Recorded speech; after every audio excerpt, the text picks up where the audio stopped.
Well, hi everybody. I'm so pumped to be on this video with you. Well, I'm not on this video with you. I'm sharing this video with you, but I'm pumped to be here with the one and the only Mike Skieringa. You nailed it. That was good. I got it right? Yeah. Now, a little background here. I've screwed up his last name how many times? You've been keeping track, right? No. I thought you had like red X's next to my I name. usually let it go.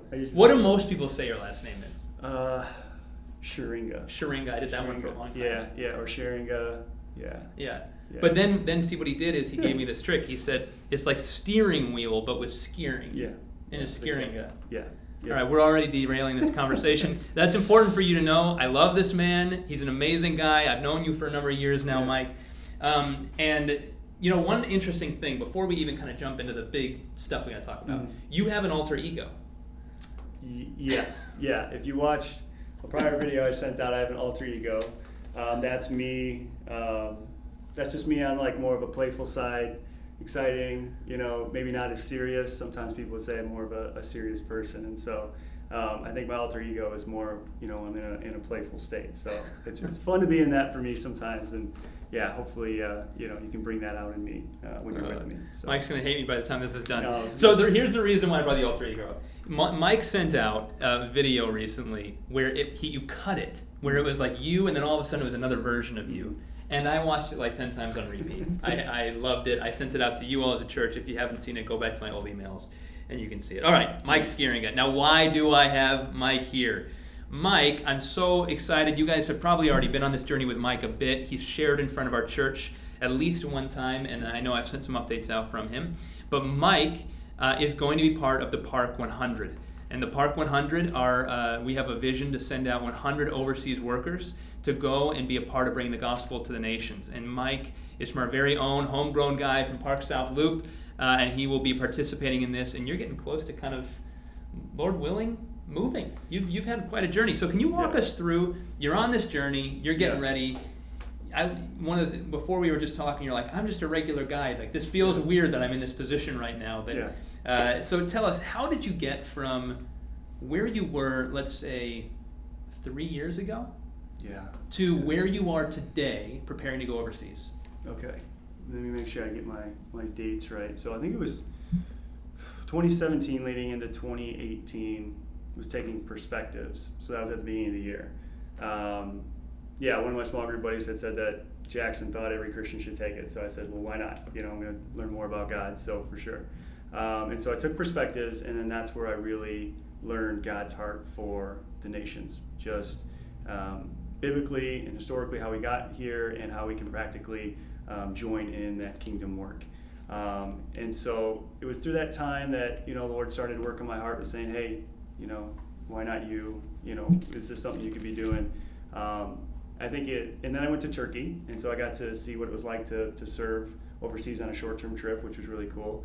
And then a lot of other things happened, but it was from the day perspectives ended to about 11 months later, I had committed to saying I would go.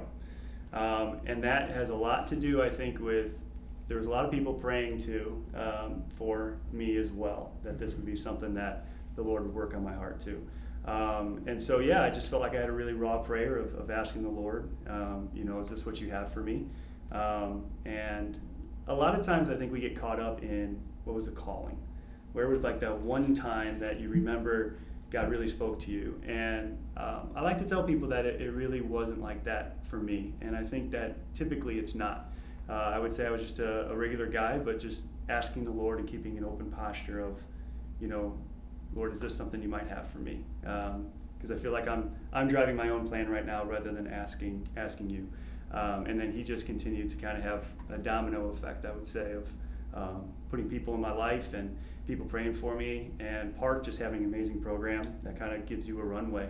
And I said yes, and then I did the Global Missional Community Training up in Albany Park and went on some vision trips. And before you know it, there's a team, and we're forming, and we're figuring out when we can launch based on, you know, circumstances today. But I would say that I was just a regular person looking, and when every time a video would come on of missionaries and say, I don't think that's me, And now it's me. And that's the way the Lord works. It just works on your heart. And so I can't take much credit for it. But one of the things I love about your story I've gotten to see is just, I feel like you've said yes to everything that the Lord has put before you. Not yes to everything, as in you're always busy. Yes to, like, when the Lord is putting an opportunity to grow, to learn, to have your horizon changed, to have your perspective changed, and to step through scary doors that you don't know what's on the other side, and it's different. I've watched you, literally, the reason you joined South Loop, you were at another location at Park, and you originally moved to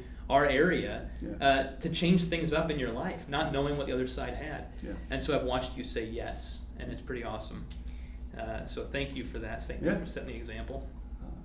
All right, what can you tell us about where you're going? Tell us where, like, I know you can't share everything, but where are you going and what's your team going to be doing? Yeah, so we are going to, best I can give is the Arabian Peninsula. So you can look that up and get an idea of where we'll be at. Do I have a map? Oh, no map. No. Quick Google search. Can I just do it on, like, Globe? No, that won't work. All right. Quick Google search, though, you'll have a good idea. So right now, you know, the thing I'm learning in ministry is you need to be flexible. So our short-term plan right now is to go there in March of next year. And we will be doing, first 2 years is just strict, heavy language learning and cultural understanding. We'll be doing as much disciple making as we can in that time, of course, but really focusing on learning the heart language of the people to bring the gospel in their love language is so important to us.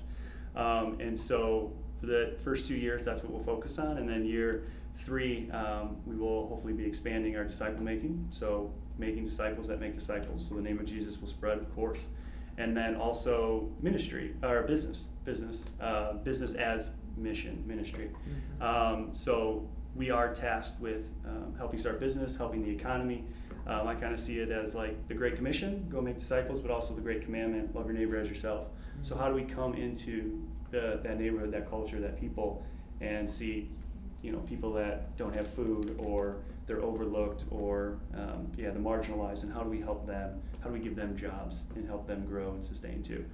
So bringing that compassionate heart that we have because of Jesus to them as well. And so I think that's our short-term plan right now. But we're really excited about it. Yeah.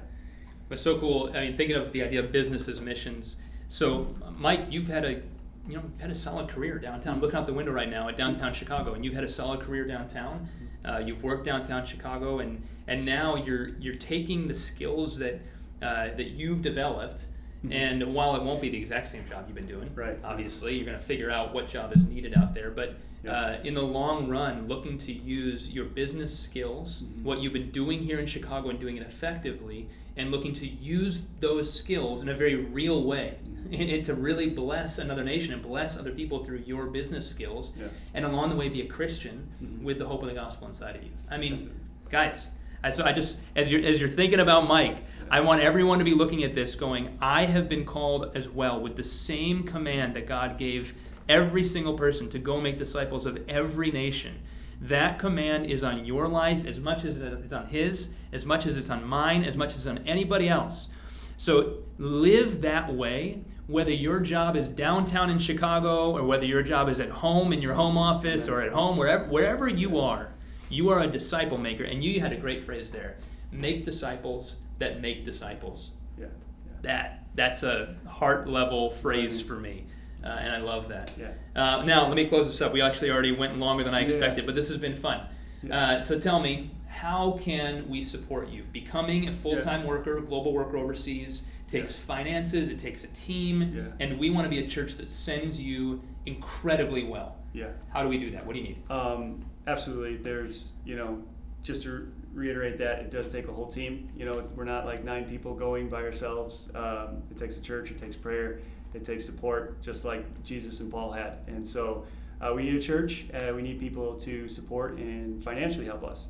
We have startup costs because the most we can take with us is a couple suitcases, so helping maybe furnish a place.